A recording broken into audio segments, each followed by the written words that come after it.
Daniele, buongiorno. Buongiorno. Tutto a posto? Tutto a posto. Sai, no, niente, ho saputo una cosa, non so se è così, è bellissimo veramente. Ovvero, praticamente ogni candidato sindaco porta una sola lista. Ma io dicevo che alla terza... Sì, io dicevo che alla terza non le facciamo delle cose così.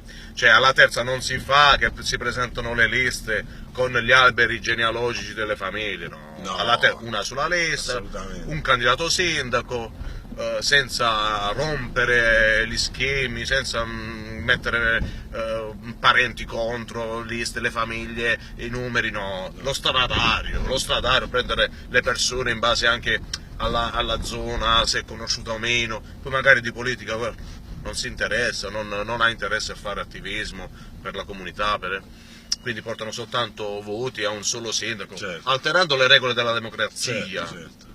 Ti sto dando una bella notizia. Bellissimo.